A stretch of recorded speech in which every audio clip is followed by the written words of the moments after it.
Agora vamos ao Sherry. Se permitir uma segunda chance, a se permitir ter sucesso. Vocês estão vendo aí?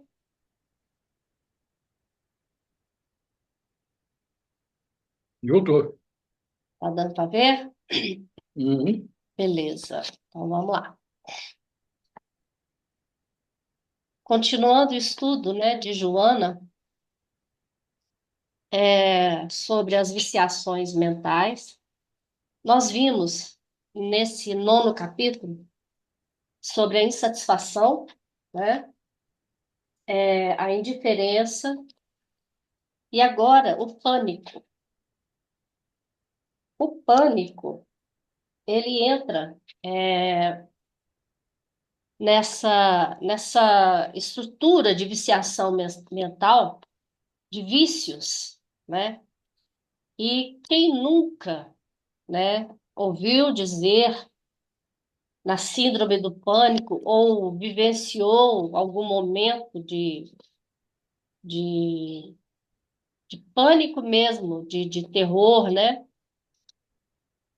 Seja de seja você mesmo, ou seja alguém da sua família, ou algum conhecido. Quem nunca viveu essa situação, né?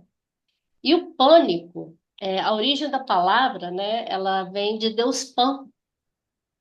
E Pan era um sujeito, né, que vivia na Grécia, num lugar chamado Arcádia.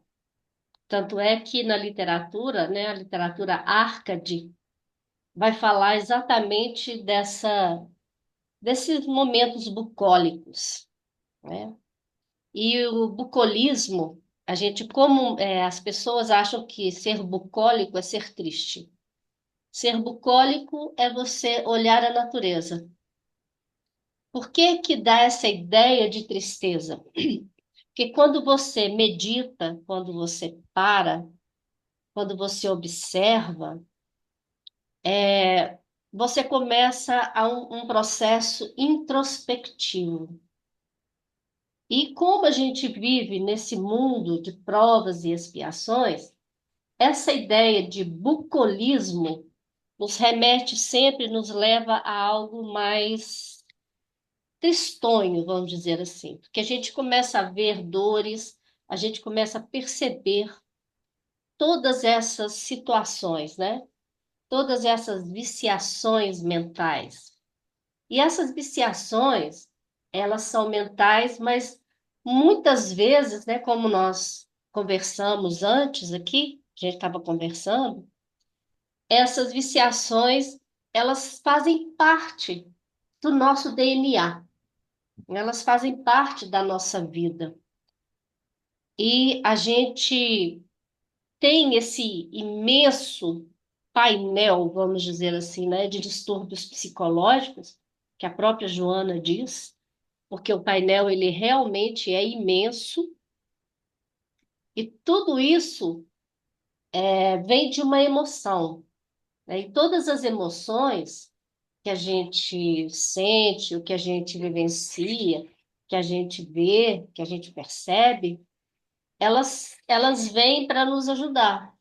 Se a gente souber, se a gente tiver como perceber, né, os fatores positivos, porque se a gente tem uma tendência a ver sempre o aspecto negativo em tudo, né, a gente vai criando esses distúrbios. Isso vai fazendo com que a gente veja só o lado negativo das coisas. Então, tudo tem o lado positivo e o lado negativo. Então, as emoções também, se a gente souber lidar com isso, né, a gente vai, automaticamente, a gente vai entendendo que nós vamos aprender, que a gente vai introjetar todos esses sentimentos, essas emoções, e tudo isso é uma manifestação, né? Seja física, seja espiritual. Então, a síndrome do pânico, ela está aí mais presente do que a gente imagina, né? Ela faz parte da vida, principalmente do mundo de hoje. E ela parte de quê? O que que vem o pânico? Ela traz à tona um medo, né? Esse medo o medo, se a gente for analisar o medo, ele não é negativo, de forma alguma. Mas a partir do momento em que ele se torna muito maior do que você, aí ele passa a ser a ter um aspecto patológico. E quando esse aspecto patológico aflora e você não consegue dominar esse medo, aí surge a síndrome do pânico, o distúrbio do pânico, né? Então, quando ele aflora de forma exacerbada, ele apresenta, né, um aspecto irracional no ser humano e ele nos torna desequilibrados. A partir do momento que ele nos desequilibra, aí sim ele é patológico, né? Eu achei uma expressão, achei muito interessante, né, que inclusive eu vi esse escrito e falando também de Mateus, né, que Mateus lá na parábola dos talentos, isso fica claro, né, que o servo, ele recebe o dinheiro e ele com medo de não retribuir, né, não desenvolver aquilo tudo, ele arruma uma desculpa. Então, por medo, a gente está sempre arrumando uma desculpa.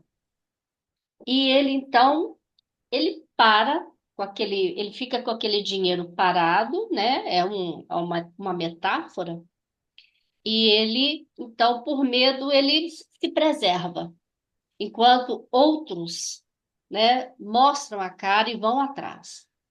Então, o que que Joana nos diz? É exatamente isso. Você tem medo? Tenho. O medo existe? Existe. Ele é ruim? Depende. Né? Se ele não me paralisa, ele não é ruim, porque aí até lembro, né, o André Luiz, quando ele fala como é que fala? Esqueci agora a expressão que fala, primitivo, a estrutura, o medo fez com que surgisse, que o homem descobrisse a roda, descobrisse as cidades, né? E assim esse medo, ele é um sinal de alerta. Vamos falar assim, ó, o medo pode representar um sinal de alerta para a promoção de alguma ação do organismo. Ele pode prevenir acidentes, antecipar situações de risco e promover ações assertivas. E pode ser também um grande vilão, progredindo para crises de pânico e atrapalhando o bem-estar. Então, quando ele é esse grande vilão, é que Joana nos chama a atenção, que fala que ele é uma viciação mental, né? Então, tudo aquilo que nos é desconhecido, ele vai desencadear em nós o medo. Aquilo que eu não conheço, eu estou sempre com o pé atrás. Então, estar com o pé atrás, né, faz com que eu observe. Se eu me retiro e se eu não coloco um pé somente, mas eu me coloco inteiramente atrás, né? Eu estou permitindo que esse medo ele seja muito maior. Aí o meu ego, né? Ele vai me manter ali naquela zona de conforto. O que é uma zona de conforto? Eu vou ficar parada e quieta. Agora, se eu enfrento o medo, né? Se eu tenho medo à noite faz um barulho, se eu deito e tampo a cabeça, pode ser um- alguém entrando na minha casa ou um barulho no vizinho. Se eu não levanto e vejo o que que é aquilo para, pelo menos, desafiar, né? Para enfrentar aquele medo, eu vou ficar com aquela situação remoendo na minha cabeça.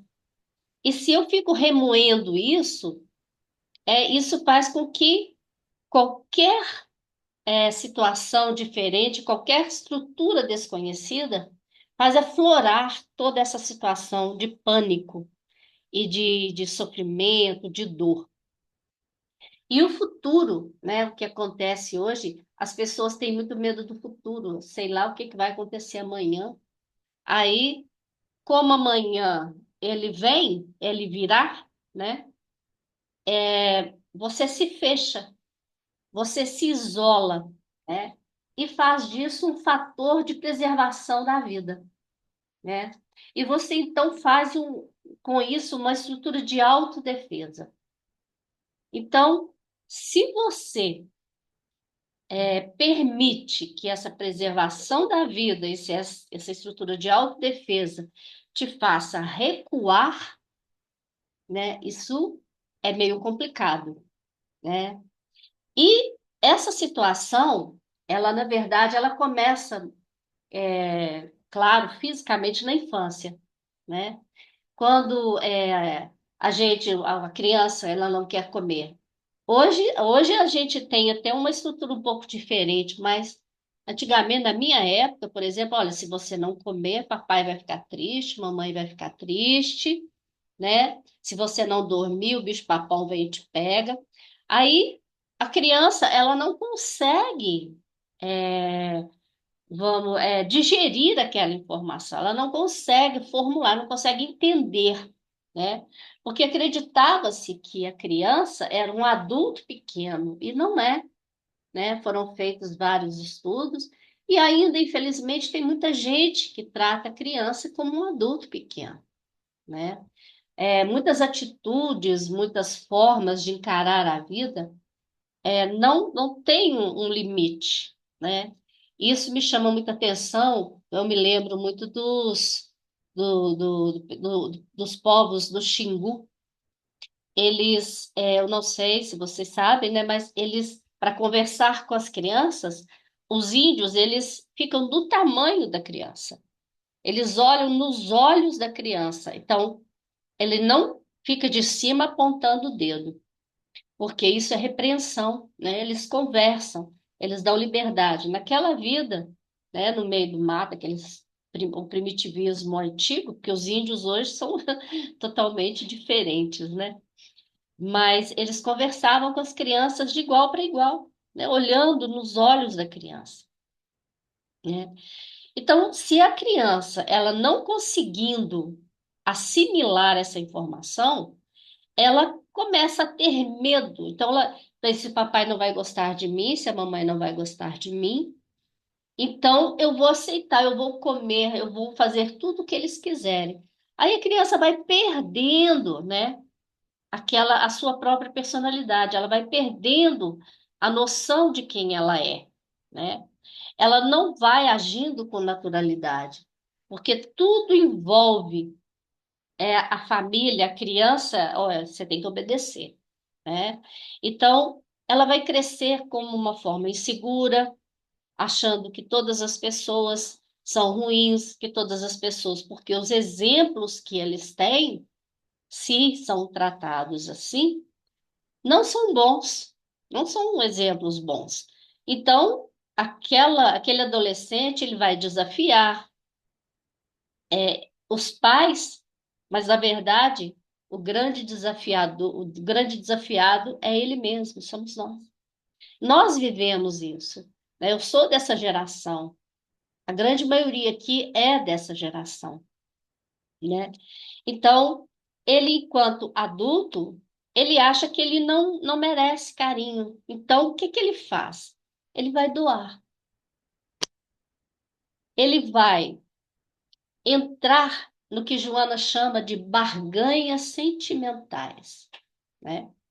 Então, as pessoas, né? Porque lá a intuição, o instinto, né? Se você faz ameaçando porque você não dá conta, você não sabe como agir, aí a criança, o adolescente, ela entra, muitas vezes pode vir ao presente, vem um presente, ah não, minha mãe me ama, meu pai me ama, eu ganhei um presente, né? Aí começa a bajulação, começa a agradar, sempre agradando o outro, que o pai, a mãe é o outro, não é ele, né? É muito interessante isso, até essa pílulas de esperança falando honrar pai e mãe. Eu acho isso muito interessante porque amar a Deus sobre todas as coisas e ao próximo como a ti mesmo.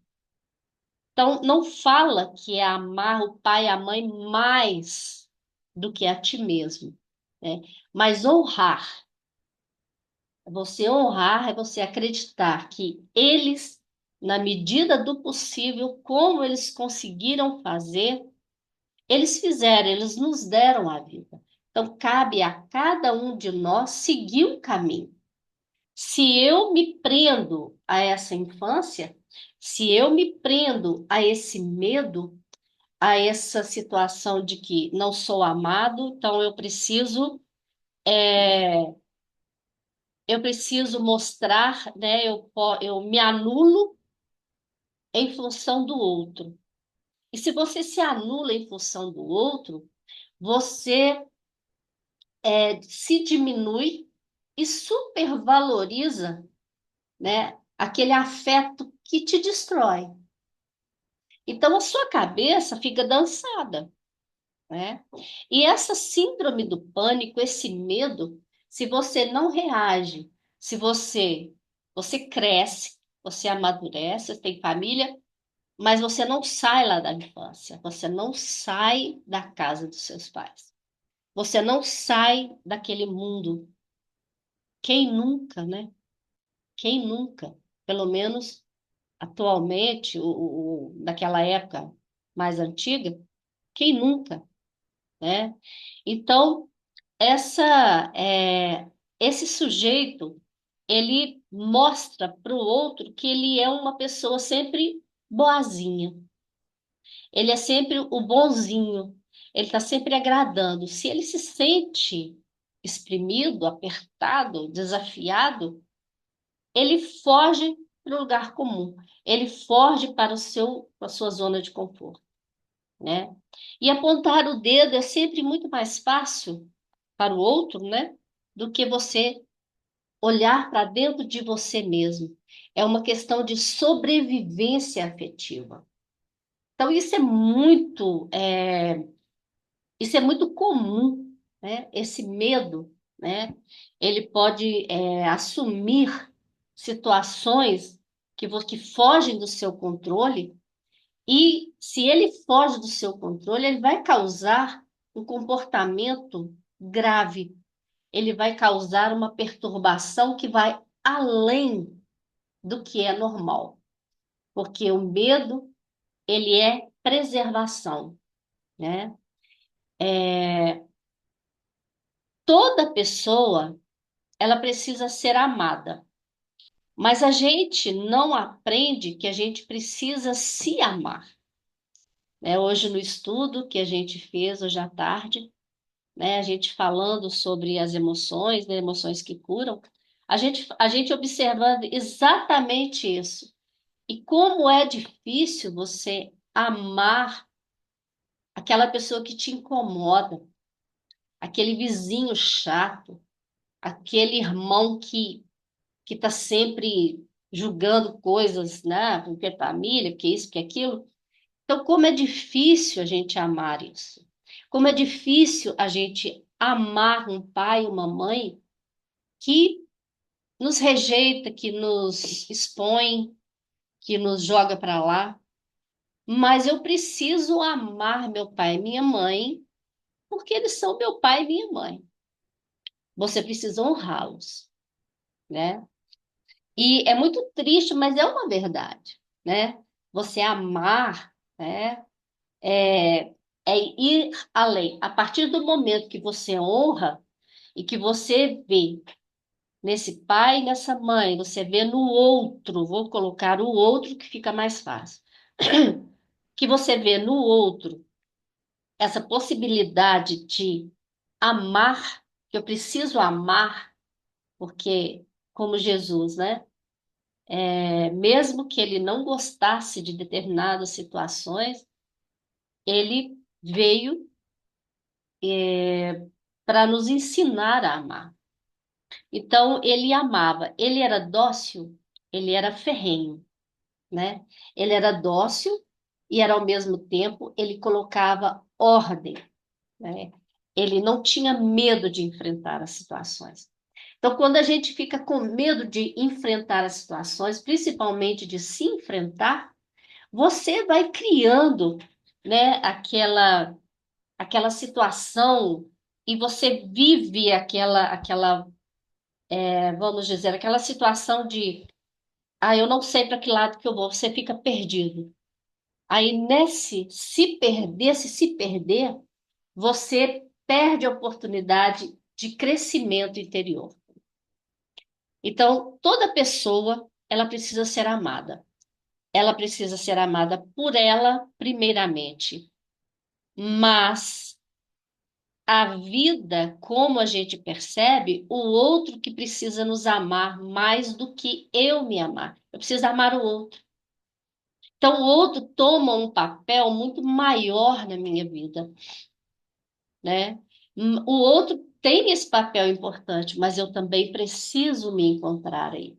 Porque esse crescimento interior, quem vai fazer isso sou eu. Não é o outro que vai me ensinar. Não é o outro que vai me indicar, que vai fazer com que eu perceba as coisas, né?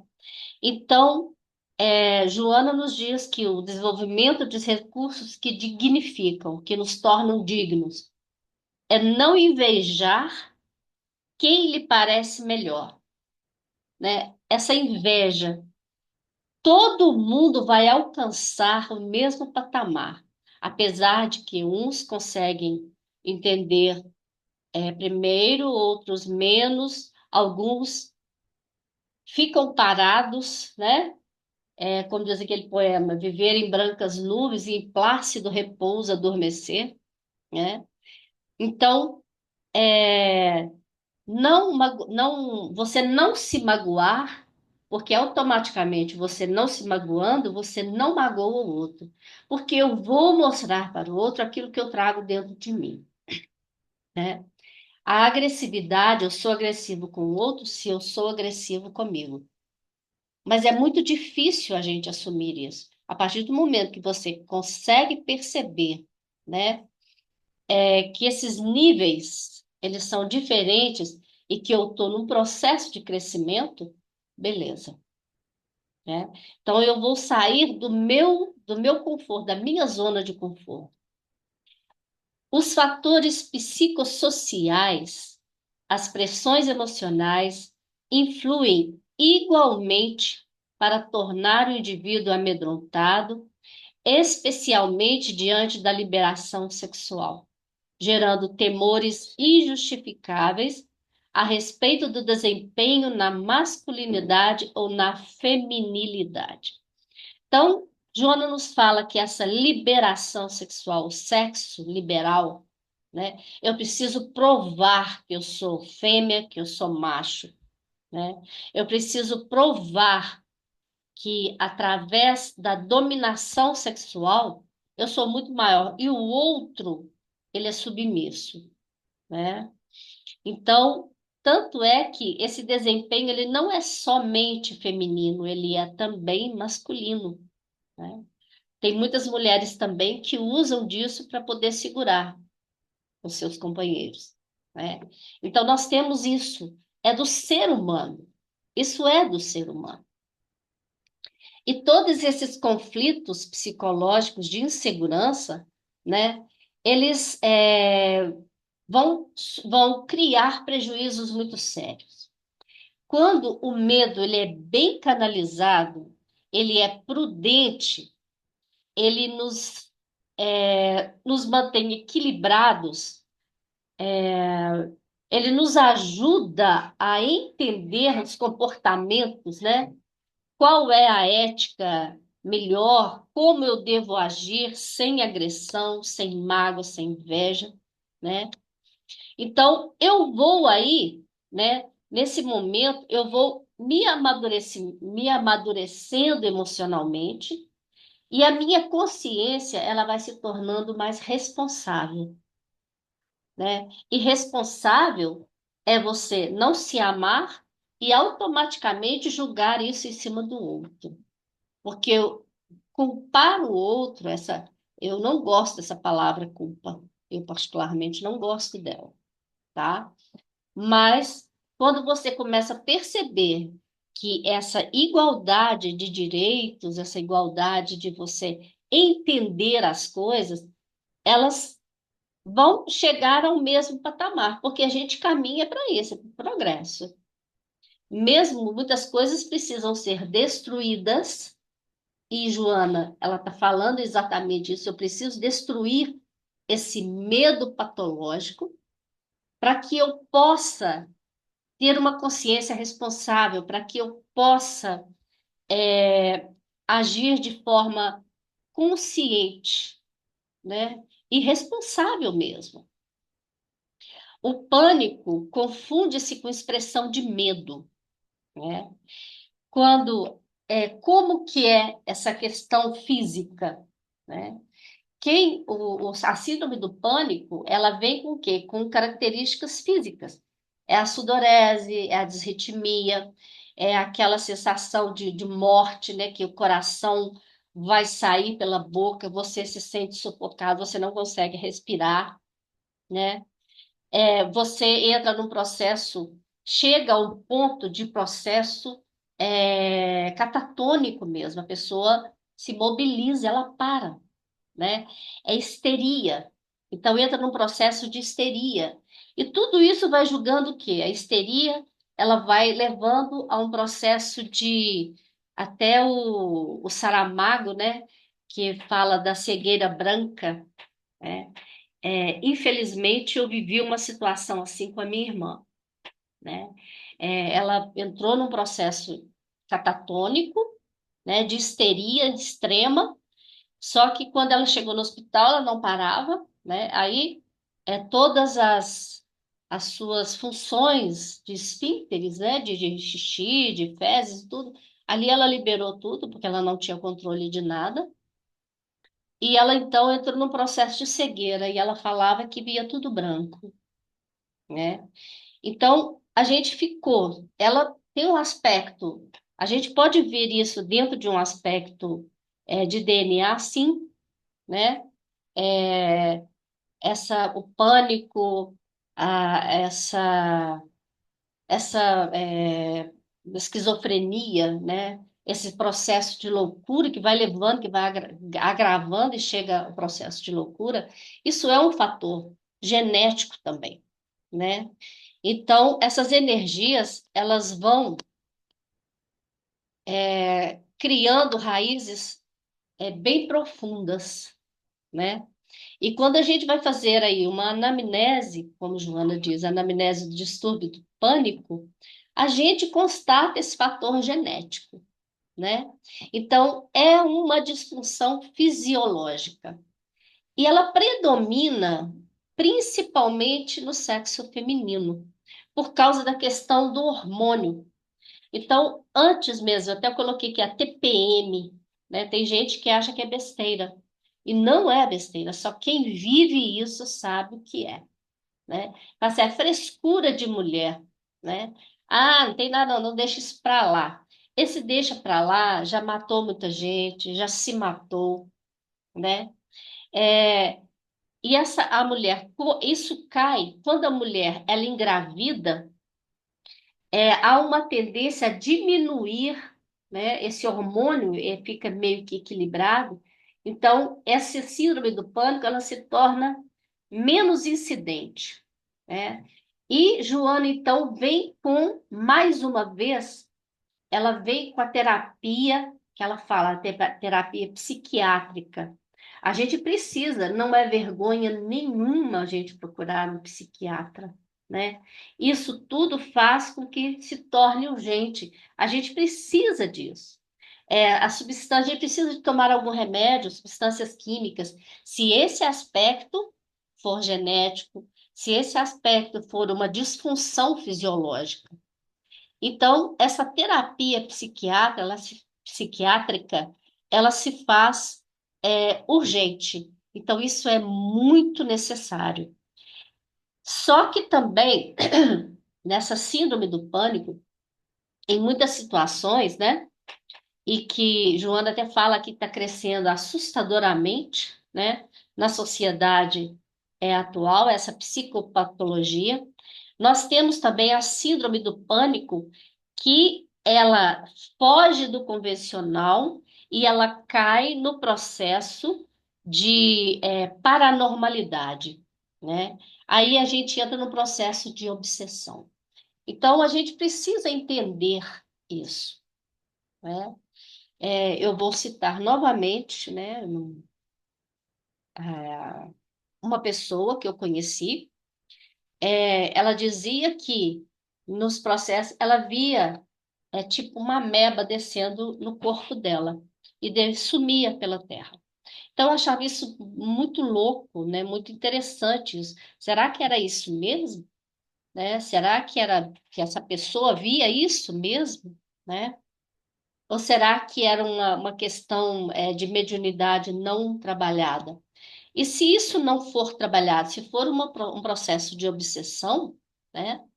É, essa vítima, né? Esse obsessor, vamos dizer assim, ele é um parasita, ele faz parte daquela pessoa.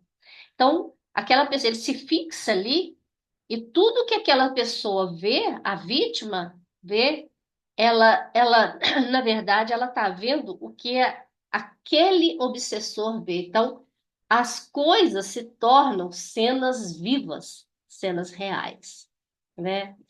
E aí, encontrando ressonância no inconsciente profundo.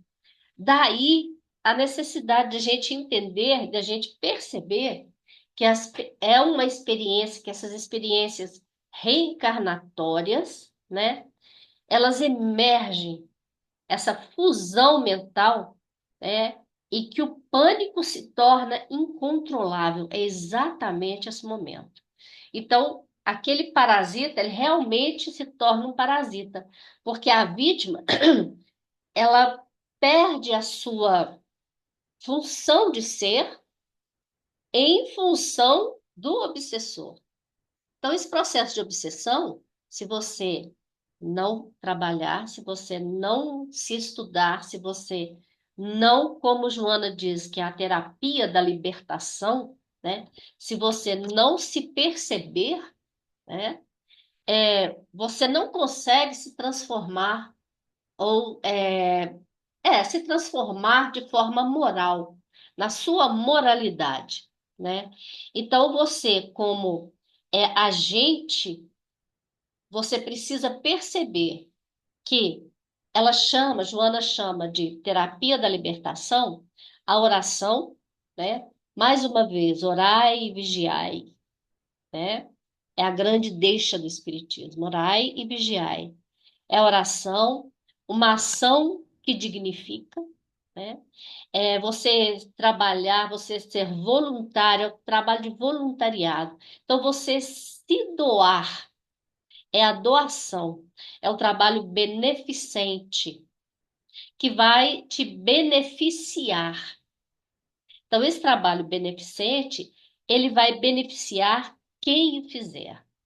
Por isso que quando essas pessoas procuram centros, vamos para a sopa, vamos para o trabalho nas ruas, é, é a nossa. Você pedir, né, as coisas, você trabalhar junto com outras pessoas. Então, quando você tem essa noção, você começa então a perceber, você começa a sair daquele núcleo vicioso e viciante que é o que você criou.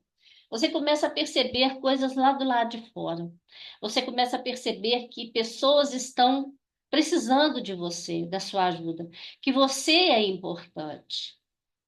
Se você não percebe que você seja importante, você não consegue, às vezes você não consegue se ver, ver a sua importância, você precisa ver que você pode ajudar o outro Porque nesse trabalho de você, de voluntariado, de você ajudar o outro, você começa a se observar.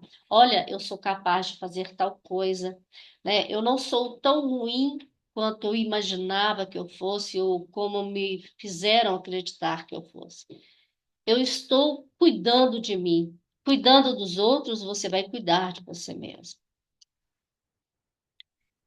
Então, quando a ingerência psíquica do agressor se faz prolongada, somatiza distúrbios fisiológicos que eliminam noradrenalina no sistema nervoso central do enfermo, requerendo a terapia da libertação.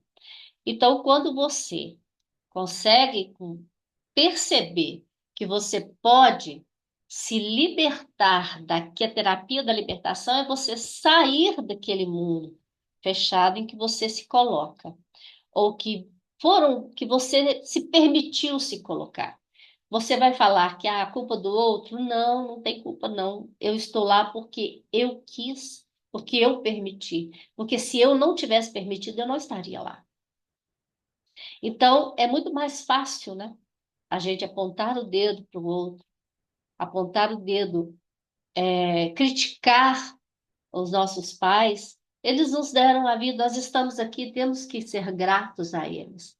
Fizeram o que deram conta, o que souberam, porque eles também são humanos, como nós somos, né? É, a gente acha que são pequenos deuses e não são, são seres humanos, né? E essa meditação, a oração, as boas ações, seja doações, seja voluntariado, né, vai te fazendo que você tenha uma conduta saudável, né? Que você comece a respeitar o outro e automaticamente esse outro te respeita. E se esse outro te respeita, você começa a perceber, olha, eu mereço respeito, né? O outro me respeita, então, né? Eu estou próximo, eu tenho próximo, então eu tenho a vida. E como essa pessoa, nós começamos a perceber que a vida ela vai muito além daquele mundinho fechado nosso. Então você sai daquele mundo, né? E você então começa a perceber, começa a ter noção. Eu tenho a síndrome do pânico é um fator genético, tudo bem. Mas ele também pode ser um fator espiritual. Então, eu começo a perceber, eu começo a me ligar, né? Como nós vamos afunilando as coisas. Nós vamos, ao mesmo tempo que a gente afunila, aí as coisas vão se abrindo para nós, né? Esse sítio que promove e responde por inúmeros fenômenos de sofrimento entre os homens. Não sendo a morte do soma o aniquilamento da vida, a morte do soma somos nós, é a soma de tudo que nós somos fisicamente, né? Não sendo a morte do soma, do nosso espírito, do nosso corpo, o aniquilamento da vida, a essência que o vitaliza, aí vem o eu profundo, né? O self. Ele prossegue. Então, a partir do momento que eu afunilho, eu vou crescendo, eu vou aumentando essa visão, que eu vou percebendo o mundo ao meu redor, né? Eu vou conquistando a, o meu conhecimento, eu vou me conquistando, eu vou me autoconhecendo, eu vou percebendo as limitações, os limites, né, de um, o limite de outro, e essa limitação vai se transformando, me transformando no ser que eu consigo tudo, mas eu tenho que entender que eu posso conseguir tudo sem ser egoísta, sem ser centrado numa única pessoa, num único ser. Eu posso ver que os meus limites são os mesmos limites do outro, que é do outro, que é do outro, que é do outro. E assim nós vamos, e aí nós nos igualamos. É nesse exato momento em que nós nos igualamos, né? Como o intercâmbio decorre das afinidades morais e psíquicas, fácil é constatarem-se as ocorrências que se banalizam. Então, aquilo que frescura de mulher, a TPM não existe, é mentira, né? Quantas mães, né, quando têm filhos, depois entram numa depressão pós-parto, né? Quantas mães matam as crianças exatamente para acreditando que a morte, a paralisação daquele ser é terrível para nós, que a gente, né, mas o que se passa na cabeça daquele ser a gente não sabe, né? Não justificando, né? Mas muitas mulheres também já conseguiram se safar dessa estrutura de TPM, né? Usando a TPM, vamos dizer, se safar no sentido de justiça, né? Dos homens, a justiça dos homens. O medo, portanto, necessita de canalização adequada e o distúrbio do pânico, examinada a sua gênese, de onde ele veio, física ou psíquica, ou às vezes os dois, merece os cuidados competentes, sendo passíveis de recuperação ambos os fenômenos psicológicos viciosos a que o indivíduo se adapta, mesmo sofrendo. Então, mesmo que eu sofra, mesmo que a síndrome do pânico que eu enfrento, a gente tem, né? A gente conhece pessoas assim que estão ali no ló, sabendo das suas limitações, das suas dificuldades, estão lá, estão firmes lá, né? Joana de Ângeles nos esclarece ainda que o antídoto para o medo são as informações trazidas pelo Espiritismo, a certeza da reencarnação, a certeza de que estamos realizando experiências, praticando para aprender melhor e de que a vida terrena não é mais do que um longo dia perante a eternidade da real vida do espírito. E a gente ainda acha que essa vida aqui, que será que vem depois? Eu não sei, né? E que esse aqui é a única vida, que é só essa e pronto, acabou e morreu. Mas a gente sabe que não é assim. Eu achei isso aqui interessante, nada que não tenha falado aqui, né? 5 fatos sobre a síndrome do pânico. Pessoas com transtorno do pânico têm ataques que ocorrem do nada, sem relação com sugestões do ambiente. Ataques de pânico podem ocorrer enquanto você está dormindo. Estima-se que a síndrome do pânico afeta de 1,5% a 4% da população. É comum que as pessoas confundam uma crise de pânico com um ataque cardíaco, pois os sintomas se assemelham muito. Mulheres são 2 vezes mais propensas a desenvolver síndrome do pânico do que os homens, exatamente por uma questão hormonal. Pânico é isso, medo de coisas que não se conhece e que não se sabe de onde vem. Controlar-se e ajudar a manter a calma coletiva são deveres de gente civilizada. Olha aí, Glória Calil, né? A Glória Calil, ela falou isso aí, isso é ser chique, é você entender, né? Que ser chique é você se olhar e olhar o outro também com olhos de ser humano mesmo. A depressão, a ansiedade e as crises de pânico não são sinais de que você é fraco. São sinais de que você permaneceu forte por muito tempo. Aí quem falou isso foi Mahatma Gandhi. O sentido da vida é estar vivo.